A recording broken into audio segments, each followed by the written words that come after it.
கண்ணன் பகவத்கீதையில் என்ன கூறினாரோ அதே போல ஒரு பாட்டில் இருக்கு பாருங்க.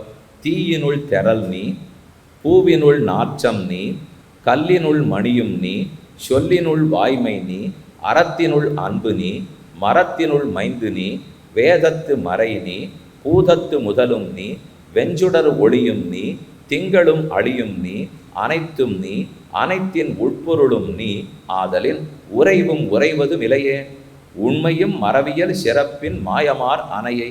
என்ன அழகான பாடு தெரியுமா? இது என்ன சொல்றதுனால், ஒவ்வொன்றா எடுத்து இதுக்குள்ள பகவானே நீ என்னவா இருக்க, இதுக்குள்ள என்னவா இருக்க, இதுக்குள்ள என்னவா இருக்க. கண்ணன் இதைத்தான் கீதையில் அப்படியே சொல்றார். ரசோகமஸ்து கௌந்தேய பிரபாஸ்மி சசிசூரியோகோ.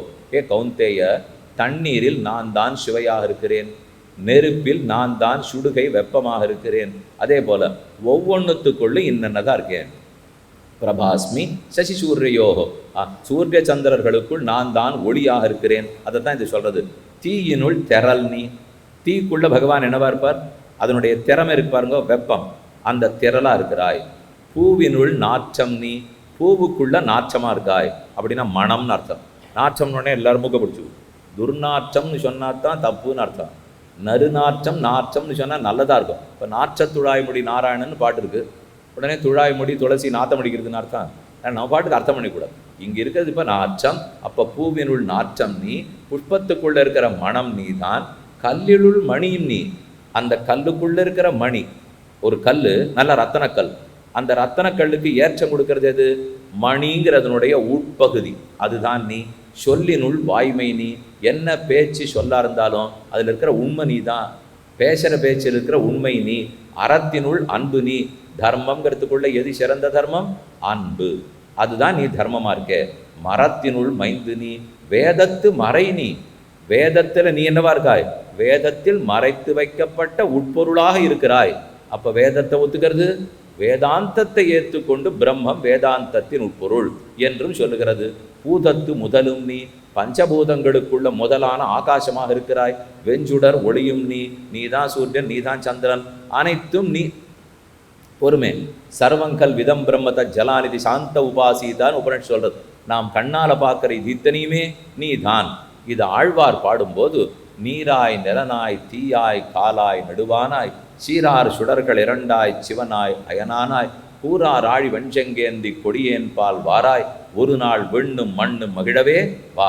நீதான் பிருத்திவி அப்பு தேஜஸ் வாயு ஆகாசம், சூரிய சந்திரர்கள் சிவனோ பிரம்மாவோ அனைத்தும் நீ.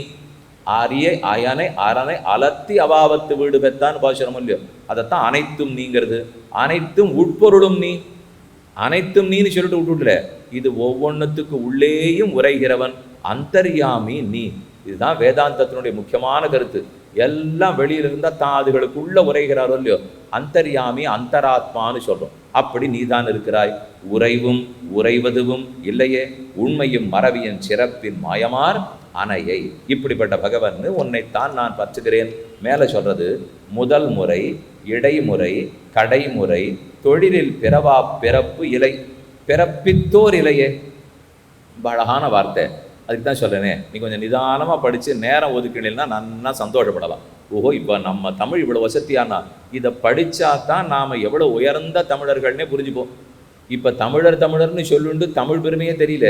இதை படிச்சுட்டு பாருங்கோ, தானே பெருமைப்பட்டுப்போம். ஆனால் அந்த பெருமை எப்படி தெரியுமா இருக்கும், மற்றவர்களை எளிமைப்படுத்தாத பெருமையாக இருக்கும், மற்றவர்களை சிறுமப்படுத்தாத பெருமையாக இருக்கும். அதுதானே பெருமை.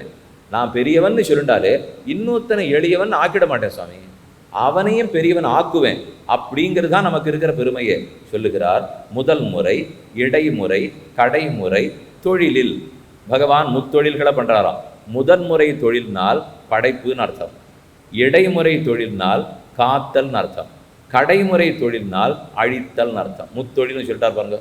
அப்போ முதல் முறை இடைமுறை கடைமுறை தொழிலில் பிறவா பிறப்பு இலை. பிறவா பிறப்பு பகவன், நீ பிறக்காத பிறவி இல்லை. நீ மனுஷனா பிறந்திருக்கே, ராமனா கண்ணனா, நீ மீனா பிறந்திருக்கே, மத்ஸ்யமா, நீ கூர்மமா பிறந்திருக்கே, ஆமையா, ரெண்டு கலந்து பிறந்திருக்கே, நரசிங்கமா. பிறவா பிறப்பு இல்லை, நீ பிறக்காத பிறப்பே இல்லை, அத்தனையும் பிறந்திருக்கே. அடுத்த வார்த்தை பாருங்க, பிறப்பித்தோர் இலையே. நீ பிறக்காத பிறவி இல்லை அப்படிங்கிறதுக்காக உன்னை பெத்தவன் இருப்பணும்னால் பிறப்பித்தோர் இல்லையே. நீ அனைத்துமா பிறந்திருக்க, ஆனால் நீயா உன்னை பிறப்பித்து கொண்டாயே தவிர உன்னை யாரும் பெற்றதில்லை. உனக்கு ஒரு காரணம் கிடையாது. அஜாயமானஹா பகுதா விஜாயதே, இது உபனிஷத்து. அஜாயமானஹா பிறக்காதவன் எம்பெருமான், ஆனால் பல பிறவிகள் எடுக்கிறான். ஆழ்வார் தமிழ் படுத்தினார், பிறப்பில் பல்பிறவி பெருமான். பிறப்பே இல்லாதவன், ஆனால் பல பிறவிகளையும் எடுக்கிறார். இன்னொரு பாட்டு இங்கே தான் நீங்கள் இப்போ உங்கள் நாற்காலி விடும்புக்கு வந்து கேட்க போயிருப்பார். அவ்வளோ அழகான பாட்டு. வெங்கட்காரி கருங்கண் வெள்ளை பொன்கட் பச்சை பைங்கண் மா அல் இடவல குடவல கோவல காவல காரண மரப காணா மரப நீயா நினைவ மாயா மன்ன உலகாள் மன்னவ தொல்லியல் புலவ நல்லியாழ் பாண மாலை செல்வ தோலா கோட்ட பலம்புரி ஆடை வலம்புரி வண்ண பருதி வலவ பொருதிரல் மல்ல திருவின் கணவ பெருவிரல் மன்ன. நீ ஆறாக இருக்கிறாய்னு எத்தனை அழகாக சொல்கிறா பாருங்க. ஆனால் இது இப்படி கேட்டுகிட்டே இருக்குச்சு. இப்போ நம்ம தமிழ் படிக்கிறாப்ப இல்லையே, நன்னா இருக்கு சுவாமி, கேட்குறதுக்கு நல்லா தான் இருக்குது, ஆனால் ஒரு வாரத்தை கூட புரியவே இல்லையே. இப்போ என்ன சொல்கிறாருனால், எல்லாம் பரிமேலழகர் உரை இருக்கே, அவர் தான் நமக்கு நல்லது பண்ணி கொடுத்தா. அப்போ அந்த உரையை எடுத்து வச்சுக்கணும்னா, அப்போ நாம் கணிப்பொறி பாடம் எப்போ படிக்கிறது? இந்த தமிழ் பாடத்தை படிச்சிருந்தா நாளைக்கு ஞாயிற்றுக்கிழமை வந்துடுவோம். நாளைக்கார்த்தால் 8:45 ஓடணுமே. நம்ம புலம்புரி வல்ல திருவின் மணவாளன்னு சொல்லியிருந்தான்னா நான் எங்கே போகிறதுனால், அதுக்கு என்ன பண்ண முடியும்? கொஞ்சம் நேரம் ஒதுக்கினா தான் சரி. வேண்டாம் 30-40 வயசுக்காராக போயிட்டு வரட்டும். இங்கே ஒன்றும் அப்படி 30-20 காணுமே. இல்லை அநேகமாக உட்காந்துருக்கிறவெல்லாம் 60க்கு மேலே தானே. இப்போ நம்ம ஒன்று நாளைக்கார்த்தால் ஓட வேண்டாம் இல்லையோ, அப்போ எடுத்து வச்சுன்னு படிக்கலாம். என்னால் சாமி படிக்கிற பழக்கமே 25 வருஷமாக விட்டு போச்சு. அதுதான் இன்னும் ஆபத்து. இப்போ வயசானது ஆபத்து இல்லை, ஒரு 25 வயசுக்கு அப்புறம் படிக்கிறதையே விட்டோம் பாருங்க. அதுவும் இப்போ யாரையான கையெழுத்து போட சொன்னாலே தெரியல யாருக்கும். கழுத்து எதுக்கு போடணும்? இப்போ இல்லை காசோலே கழுத்து போட வேண்டாமோ? அதெல்லாம் இங்கே தட்டினா அவளை கணக்குக்கு போய்டுறது சுவாமி. நாங்கள் எதுக்கு இப்போ கழுத்து போடணும்னா, உங்கள் காசை எடுத்துன்னு போட மாட்டானா? போனது தான். நான் என்ன பண்ணுறது? இப்போ இது இருக்கிற வரைக்கும் இருக்கிறதுல சேர்த்தி, இல்லைன்னா இல்லாததுல சேர்த்தி. அப்போ கையெழுத்து ஒழுங்காக வரமாட்டேங்கிறது. கொஞ்சம் தலையெழுத்தாட்டம் ஆயிடுறது அப்பப்போ கையெழுத்து. சரி வேண்டாம், தள்ளெழுத்து தான் ஒழுங்காக இருக்குமாண்ணா. தமிழ் தெரியல, அதனால் தள்ளெழுத்தும் ஒழுங்காக இல்லை. இலக்கியத்தை அனுபவிக்கிறதுக்கு முடியல. மாற்றிக்கணும், நாம் தான் மாற்றிக்கணும். நமக்கு தான் அதுக்கு பொறுமை வேணும். இப்போ பாட்டில் சொல்கிறார், செங்கட்காரி கருங்கண் வெள்ளை. செங்கட்காரி பெருமானே, நீ சிவந்த கண் படைத்தவன், நீ சிவந்த கண்களை உடையவன், தாமரை போன்ற கண்கள் உடையவன் பொருள். கருங்கண் வெள்ளை, கருப்பான கண் இருக்கு உனக்கு, இப்போ வெளுப்பாக இருக்க. கருங்கண் வெள்ளை, வெள்ளைனால் கிருதயுகத்தில் திருமால் வெள்ளை நிறத்தில் இருப்பார், திரேதாயுகத்தில் சிவந்த நிறத்தில் இருப்பார், துவாபர யுகத்தில் மாந்தளிர் பச்சையாக இருப்பார், கலியுகத்தில் கருத்த வர்ணத்தில் இருப்பார்னு உபனிஷத் சொல்லுது. அது அப்படியே ஆழ்வார் தமிழ் படுத்துகிறார். பாலி நீர்மை செம்ப நீர்மை பாசியின் பசும்புறம் போலு நீர்மை பொற்புடை தடத்து வண்டு விண்டுலா நீல நீர்மை. ரொம்பழான பாட்டு. அதை போல தான் இங்கே இப்போ கருங்கண் வெள்ளை அப்படின்னா வெள்ளையாக இருக்கிறது கிருத்தயுகத்தில், அதுதான் சங்கர்ஷணன்னு அர்த்தம். இப்போ இந்த பரிபாடல் வைகுந்தத்தில் இருக்கிற திருமாலோட நிறுத்தலை. அப்புறம் வியூகம் திருப்பார்கடலில் 4 உருவத்தோடு படுத்துட்டு இருப்பார். வாசுதேவ, சங்கர்ஷண, பிரத்யும்ன, அனிருத்தன். இந்த 4 அந்த 4 சொல்லுது பாருங்க. கருங்கண் வெள்ளை, பொன்கட் பச்சை. அடுத்தது இருக்கார் பச்சைன்னு சொன்னால் பிரத்யும்னங்கிறதுனுடைய தமிழ் சிதைவு. என்ன அழகாக இருக்கு பாருங்க. பிரத்யும்னங்கிறது வடமொழி, அதை தமிழில் சொல்லுன்னா பச்சைன்னு விட்டார். பிரத்யும், ஆனால் பச்சை வரணம் இல்லை. இது பிரத்யும்னங்கிற பேருடைய தமிழ் ஆக்கம் பச்சை. அப்போ அவர் என்னவா இருப்பார்னால் பொன்கண். 2வது யுகத்தில் பொன்மயமான வர்ணம்னா ஷகப்புன்னு அர்த்தம். அப்போ 2வது ஷகப்பாக இருக்கார். 3வது பைங்கண் மா அல் மால். மால்னா பிரத்யும்னன். பிரத்யும்னன் மாந்தளிர் பச்சையாக இருக்காருன்னா பைங்கண் அர்த்தம். அதுதான் 3வது வர்ணம். 4வது மேலே சொல்கிறார் இடவல குடவல கோவல காவல. இடவல வல வலன்னு சொல்கிறத வலவான்னு வச்சுக்கணும். இடவலவ என்ன சொல்கிறாரு கொஞ்சம் யோசிச்சு பாருங்க. இடவலவன்னா என்ன? என்ன இடவான்னு சொல்கிறீரா, வலவான்னு சொல்கிறீரா? இடவலவாங்கிறாரே என்னன்னால், இடதும் வலதும் இருப்பார் கண்ணன். யாருக்கு? ஒரு கோபிக்கை நடுவில் இருப்பாளாம். கோபிக்கைக்கு இடவலவ என்றால் ராசக்கிரீடை பண்ணுகிற காலத்தே ஒரு கோபிக்கை ஒரு கண்ணன், ஒரு கோபிக்கை ஒரு கண்ணன், ஒரு கோபிக்கை ஒரு கண்ணன் அப்படின்னு ஒருத்தரோட ஒருத்தர் தோளை போட்டுண்டு அங்கனாம் அங்கனாம் அந்தரே மாதவா மாதவம் மாதவஞ்ச அந்தரேன அங்கனான்னு ஆடுவார்களாம். இப்போ அந்த கோபிகைக்கு கண்ணன் எப்படி இருப்பார்? கோபிகைக்கு கண்ணன் என்னவா இருப்பார்? இடவலவ.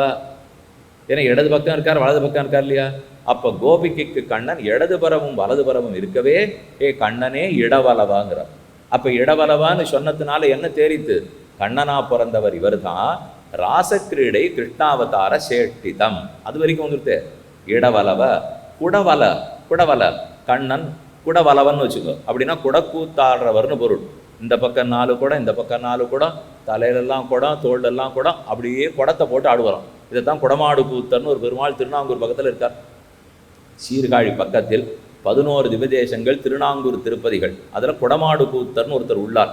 அந்த குடவலவ, குடவலவ கோவல எல்லாருக்கும் தெரியும். கோவலன், கோவலன்னா மாடுகன்றுகளை காத்தவர்.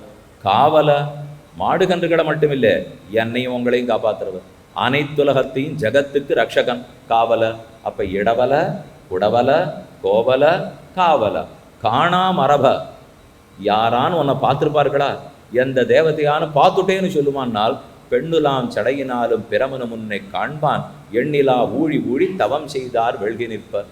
யார் எந்த தேவத்தை உன்னை பார்த்துருக்கு போகிறான்? இப்போ நாகம் நச்சமத் சுதா வேதாந்த தேசிகன் சாதிக்கிறார். பிரம்மா சொல்கிறாரா, நான் அவனை பார்த்ததில்லை, எம் பிள்ளை பார்த்ததில்லை, நாங்கள் யாருமே பார்த்ததில்லை. காணா மரப, யாராலும் பார்க்கப்படாதவனே, நீயா நினைவ, எவ்வளவு நெடுங்காலமாக இருந்தாலும் பக்தர்களை மறக்காதவரே. மாயா மன்ன, மன்னவனே மாயாத மன்னவனே. அப்போ மற்ற மன்னவர்கள்லாம் மாஞ்சி படுவா, அவர்கள்லாம் இருப்பா இல்லாத படுவா. ஆனால் பகவான் மாயா மன்னனால் நித்தியமானவனேன்னு அர்த்தம்.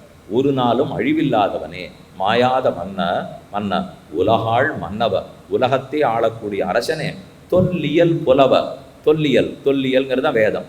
வேதத்துக்கு பேர் கொடுக்குறார் தொன்மையான இயல். இயல்னா பாட்டுன்னு அர்த்தம்.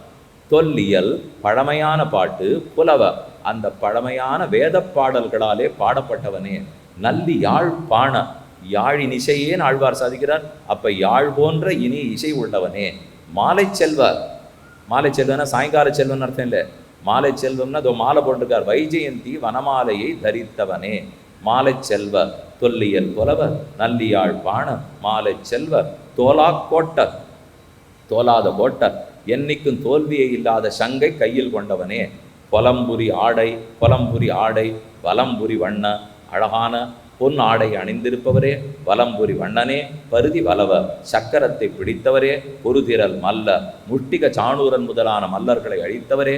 திருவின் கணவர், திருவான மகாலட்சுமி தேவிக்கு கணவனே.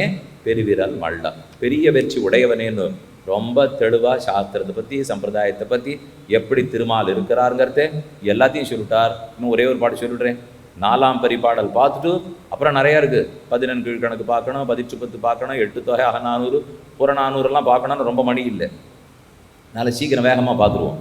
5 இருள் அற நீக்கி 4 துடைத்து தம் 1 ஆற்று படுத்த நின் ஆர்வலர் தொழுது ஏத்தி நின் புகழ் விரித்தனர் கிளங்குங்கால் அவை நினக்கு இரும்போது அண்மை நன்கு அறிந்தேன் ஆயினும் நகுதலும் தகுதி ஈங்கு ஊங்கு நீர் கிளப்ப.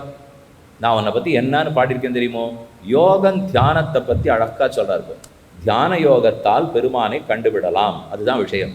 ஆனால் என்ன அதில் இப்போ இது சொல்லித்தா இதில் 2 விஷயம் 2 மாதிரி சொல்கிறேன், வேணும்னு சொல்கிறேன். இப்போ தியான யோகத்தை பற்றி இந்த பாட்டு சொல்லியிருக்கு. பொதுவாக ஒரு புகார் என்ன, பள்ளிக்கூடத்தில் யோகா வகுப்புகள் புகுத்தப்பட்டன அப்படின்னு உடனே ஒரு சத்தம் கிளம்பும். அது எப்படி நீங்கள் பண்ணலாம்? ஹிந்து தர்மத்தை புகுத்துகிறீர்கள் அப்படின்னு உடனே ஒரு சத்தம் வரும் இல்லையோ? நல்லதா போச்சு. ஏன்னால் அப்போ தியானமும் யோகமும் ஹிந்து தர்மத்தை சேர்ந்தது. முத்திரை உத்தியா சொல்லியோ அப்படின்னு தானே மற்ற பேர் சொல்லிட்டாப்போ. அப்போ தியானமோ யோகமோ எங்களுக்கு கிடையாதுன்னாச்சு, ஹிந்து தர்மத்தை சேர்ந்தது. ஆமாம், அப்போ தப்பு இல்லையோன்னால் அப்போ நான் இன்னும் ஒருபடி மேலே போங்கப்போ. தியானமோ யோகமோ ஹிந்து தர்மத்தை சேர்ந்தது. தியான யோகம்தான் சங்கத்தமிழில் சொல்லப்பட்டிருக்கு. ஆக சங்கத்தமிழில் உள்ளது ஹிந்து தர்மம். அதை தான் நான் சொல்ல வந்தேன். இப்போ ஆக மொத்தத்தில் சுற்றி வளைச்சி பார்த்தோன்னா எங்கே வந்து தேரும்போ? இல்லைன்னா என்ன சொல்லணும்? எங்கள் தர்மத்துக்கும் யோகம் தியானம் உண்டுன்னு ஒத்துக்கணும். யாரானு மற்ற மதத்தவர்களாக இருந்தால் அப்போ தங்களுக்கும் தியானம் உண்டுன்னு சொல்லட்டும், யோகம் உண்டுன்னு சொல்லட்டும், அதுதான் சங்கத்தமிழ் இருக்குன்னு சொல்லலாம். அப்போ பள்ளிக்கூடத்தில் பண்ண ஒத்துக்கணுமே. பண்ணணும்னா சூரிய நமஸ்காரம் பண்ணணுமே. பண்ணாலே ஆபத்தாச்சே. அப்போ மற்றதை பண்ண முடியாதுன்னு யார் சொல்லி? இப்போ அதனாலே ஏதோ பேச்சுக்கு வேணா இதெல்லாம் உதவுமே தவிர 2 நிமிஷம் வாதத்துக்கு உதவாது. விதண்டாவாதத்துக்கு 60 வருஷம் உதவி இருக்கு. அதை நம்ம இருக்கவே இல்லை. 70 வருஷமாக விதண்டாவாதம் பண்ணிட்டே தான் இருக்கும். 47க்கு முன்னாடியிலேருந்தே ஆரம்பிச்சிட்டோம். ஆயிடுத்து. இப்போ 2017 முடிஞ்சு போச்சு. ஆனால் வாதத்துக்கு ஒத்து வருமா? வராது. பின்ன ஏன் நம்ம ஆச்சாரியர்கள்லாம் நிறைய பேர் இருந்திருக்காள் என்னால் அவர்கள்ட்ட இவெல்லாம் வாதத்துக்கே போலியே. எதுவோ எதை இப்போவும் யார்கிட்ட வாதத்துக்கு வரா? வெறும் ஆகாசத்தை பார்த்துட்டு தொலைக்காட்சி வாதம். வேற யார்கிட்டையும் யாரான இப்போ சாஸ்திரம் தெரிஞ்சுவா சம்பிரதாயம் படிச்சு வாழ்க்கைய வாதம் பண்ணிட்டு இருக்கா? அதெல்லாம் பண்ணவே மாட்டான். அவர்களுக்கும் தெரியும், மற்ற பேருக்கும் தெரியும்னு வச்சுங்க. ஏன்னா வாதம் பண்ணுற வாழ்க்கை தான் இவாளும் பண்ணுவா. விதண்டா வாதம் பண்ணுற வாழ்க்கை யார் பேச முடியும்? அப்போ பாட்டே என்னன்னு இருக்குப்போ, தியானத்தை பற்றி, யோகத்தை பற்றி 5 இருள் அற நீக்கி தான் தியானத்தினுடைய அடிப்படை. 5 இருள் நாள் கண்ணு, காது, மூக்கு, நாக்கு கண்ட இடத்துக்கு மேயப்படும்.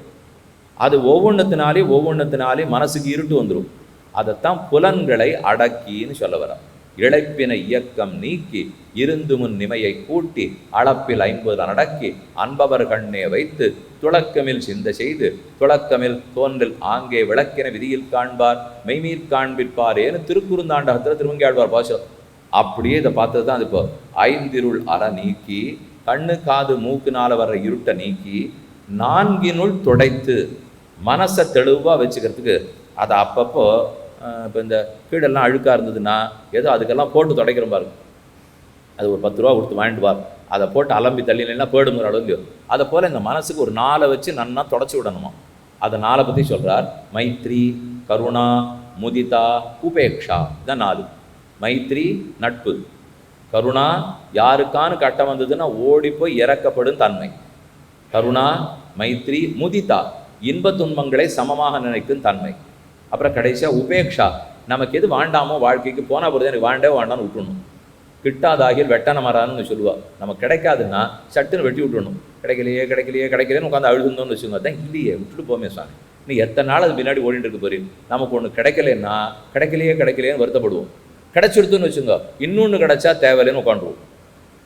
அந்நியாயம் சாமி. இது கிடைக்கலன்னா பின்னாடி போனீர். அப்போ கிடைச்சுடுத்துனா சும்மா இருப்பீரான்னா, கிடைச்சுடுத்துனா இன்னொன்று கிடைச்சா தேவையில்லையோ இல்லையோ. இப்போ ஏதோ இலவசமாக இங்கே ஒரு புஸ்தகம் எல்லாருக்கும் கொடுக்குறோன்னு வச்சுங்க.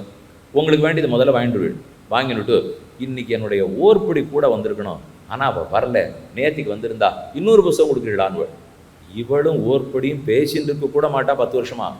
ஆனால் வந்தால் இலவச புஸ்தகம் மட்டும் கண்டிப்பாக ஒன்று வேணுங்கிற பாருங்க. அப்போ கிடைச்சா இன்னொன்று கிடைக்கட்டுமே. இல்லைன்னா இல்லைன்னு அழுதுன்னு வந்துடுவோம். கிடைச்சா திருப்திப்படுவோமான்னா படமாட்டேங்கிற இல்லையோ. அப்படி தான் கூடாது. எது இல்லையோ விட்டுடுங்கிறார். இந்த 4 ஞாபகம் வச்சுங்க. மைத்ரி, கருணா, முதிதா, உபேக்ஷா. இந்த 4 போட்டு மனசை நன்னா தொடச்சா தெளிவாக இருக்குமா. இந்த 4 இல்லைன்னா மனசை அழுக்காப்படுவோம். இதைத்தான் பதஞ்சலி யோக சூத்திரம் ஆரம்பத்தில் சொல்கிறார். நீங்கள் எந்த யோகா வகுப்புக்கு போனாலும் இதெல்லாம் சொல்லி தர மாட்டா. அவள் ஏதோ உட்காரு, எழுந்துரு, குனி, நிமிருன்னு வாழை தவிர மனசுக்குன்னா யோகம்.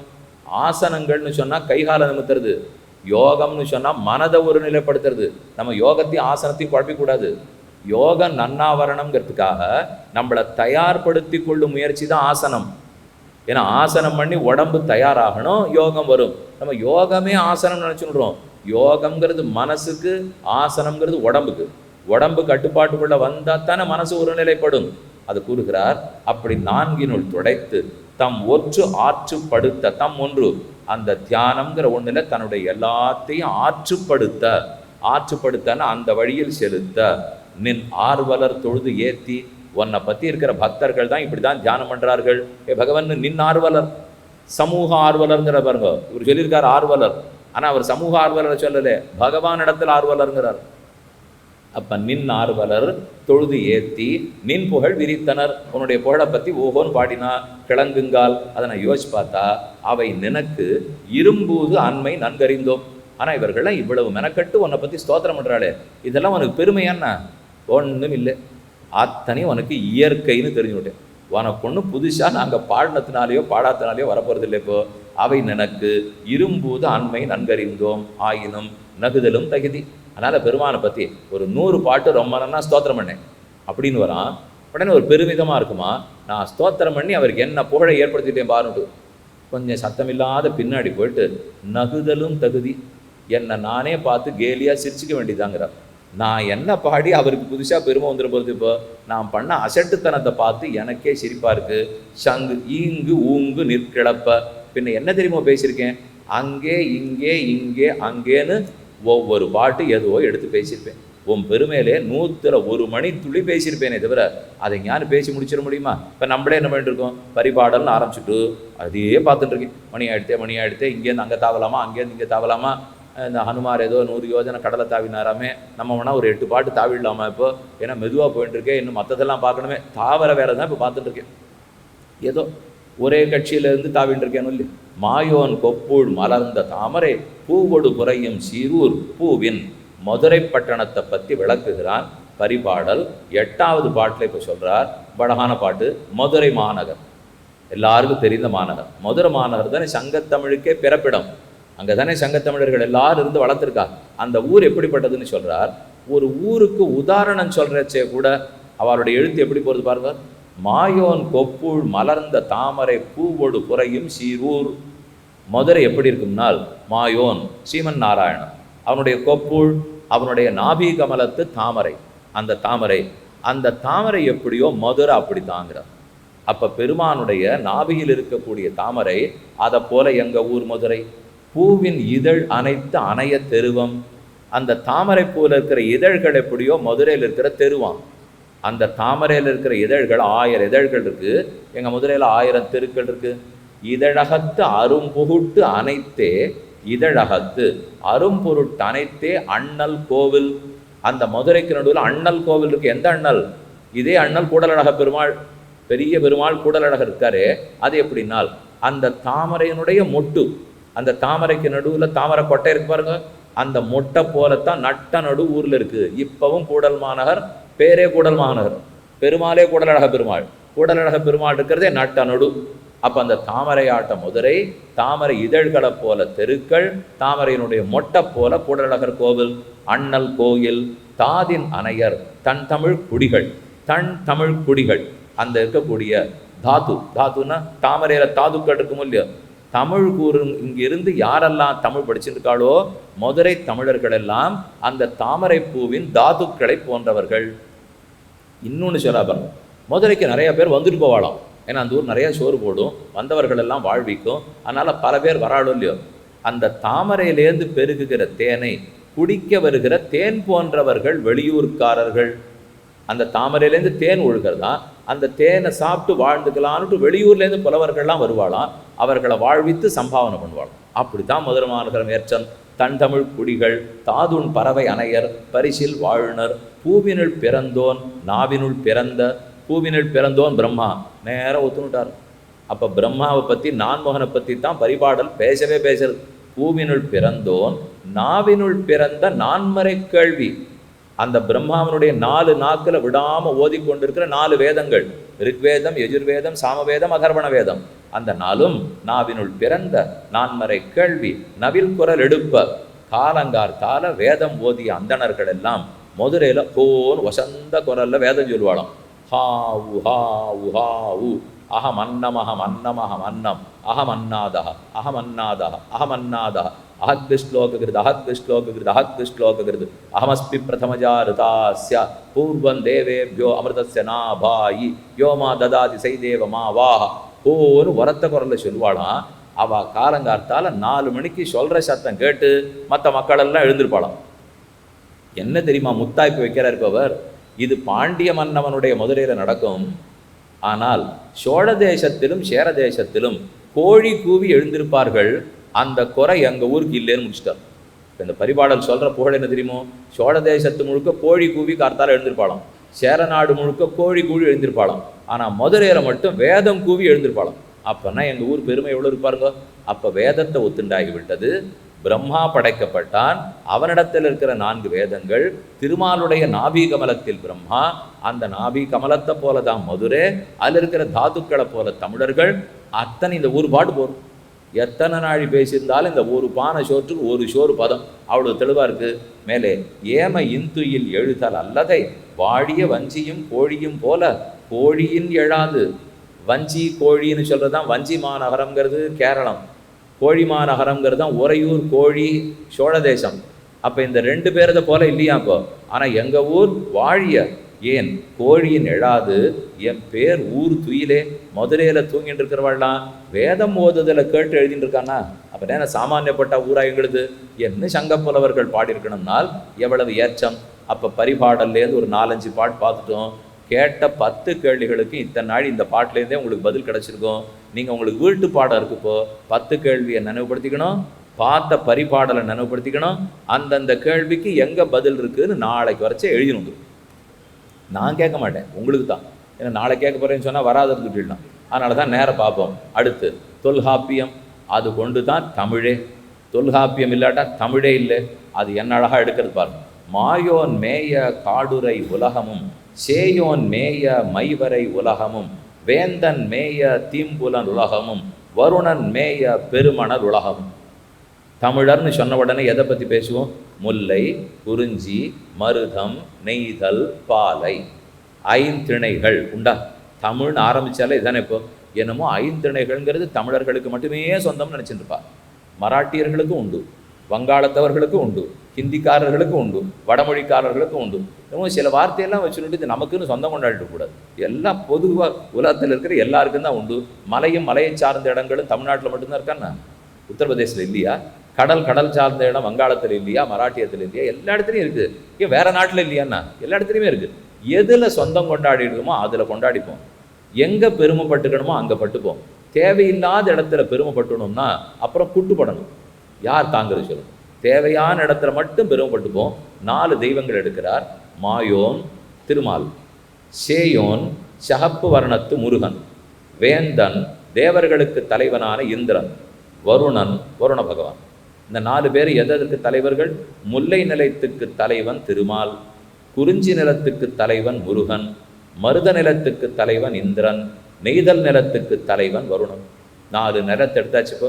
அப்போ முல்லை, குறிஞ்சி, மருதம், நெய்தல் தொடங்கறச்சே தொல்காப்பியம் 4 பேர் எடுத்தது. இப்போ இந்த 4ஐயும் ஒத்துனுட்டோம். தொல்காப்பியம் கடவுளை ஒத்துனுடுத்து. இந்திரன், சந்திரன், குபேரன், திருமால் பேரை சொல்லி எடுத்து, இப்படிங்கிறது வேதத்தில் இருக்குதுன்னு சொல்லி எடுத்து, வேற என்ன வேணும் இப்போ? அப்போ எடுத்தெடுப்பு தொடங்கச்சே தொல்காப்பியனார் ரொம்ப அழகாக எழுதியிருக்கார். மாயோன்மேய காடுரை உலகமும் சேயோன்மேய மைவரை உலகமும் வேந்தன் மேய தீம்புனல் உலகமும் வருணன் மேய பெருமணல் உலகமும். என் அதது எத்தத்தை சார்ந்த நிலம் என்பதை அங்கு பார்த்தோம். அடுத்தது கலித்தொகை. கலித்தொகையில் பாலைக்கலின்னு ஒன்று உண்டு.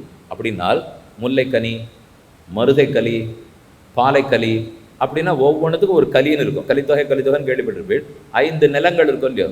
அதில் முல்லை நிலத்தை பற்றி பாடப்பட்டது முல்லைக்கலி, மருத நிலத்தை பற்றி பாடப்பட்டது மருதக்கலி, குறிஞ்சி நிலத்தை பற்றி பாடப்பட்டது குறிஞ்சி கலி. அதை போல் இதில் கலித்தொகையிலே பாலைக்கலியில் சொல்கிறார், பிராமணன், அந்தணன், அந்தணர்கள் சன்னியாசியாக இருக்கிறது, அவர்கள் முக்கோல் பகவர்களாக இருக்கா, திருதண்டி சன்னியாசிகளாக இருக்கான்னு சங்கத்தமிழ் சொல்லுது பாருங்க. இப்போ ராமானுஜரை சேவிக்கிறோம், ஆளவந்தாரை சேவிக்கிறோம்னா கையில் திருதண்டம் பிடிச்சிருக்கா. அதில் 3 குச்சி இருக்கும் இல்லையோ, மூங்கில் கழிகள். அந்த 3 ஏன் இருக்குப்போ? இந்த திருமழிசையாழ்வார் பாசுரத்தில் முற்றையிற்று 3 தண்டர் ஒன்றினர்னு சாதிக்கிறார். இப்போ சிற்றையிற்று முற்ற மூங்கில் 3 தண்டர் ஒன்றினர் அத்தபத்த சுத்தி வாழும் அந்த நீரர் அங்கமே என்று திருமழிசையாழ்வாருடைய பாசுரம். சின்ன சின்ன எயிராட்டம் பல்லு வச்சிருக்கிற, அங்கங்கே கயத்தை போட்டு சுற்றி வச்சிருக்கிற 3 தண்டத்தை பிடிச்சிருக்காளாம். அதான் திருதண்டி சன்னியாசிகள் கூறுகிறார். எரித்தரு கதிர் தாங்கி ஏந்திய குடை நீழல் உரித்தாழ்ந்த கரகமும் உரை சான்ற முக்கோலும். உரை சான்ற முக்கோலும். உரைனா இது தெரியுமா? வேதம். உரை சான்ற முக்கோல்னால் வேதத்தை சொல்லக்கூடிய, வேதத்தில் சொல்லப்பட்டிருக்கிற முக்கோல் பிடித்தவர்கள். நெறிபட சுவலசை. இவ்வளவு தெளிவாக முக்கோல் பிடித்த சன்னியாசிகள் வழி நடத்துகிறார்கள்னு சொல்லச்சே இன்னைக்கு பேச்சு என்ன அடிபடுறது? கடவுளை நினைக்க இடைத்தரகர்கள் தேவையில்லை. ஓன்னு சத்தம். இடைத்தரகர்கள் வேண்டாமோ இல்லையோ? இனிமே கணக்கு பாடத்துக்கு வாத்தியார் தேவையில்லை, பாட்டு கற்றுக்க வேத்தியார் தேவையில்லை, உடம்பு சரியில்லைன்னா மருத்துவர் தேவையில்லை, நீதிமன்றம் போகணும்னா வக்கீல் தேவையில்லை. சொல்லுங்களேன், சேர்த்து சொல்லலாமோ இல்லையா? ஆனால் இது மட்டும் வேண்டாம். கோவிலுக்கு போகணும்னா அர்ச்சகர் தேவையில்லை, பெருமானை பற்றி தெரிஞ்சுக்கணும்னா ஆச்சாரியன் தேவையில்லை. என்ன நியாயம் இது? அப்படி ஒத்துக்கவே இல்லையா சங்கத்தமிழ்?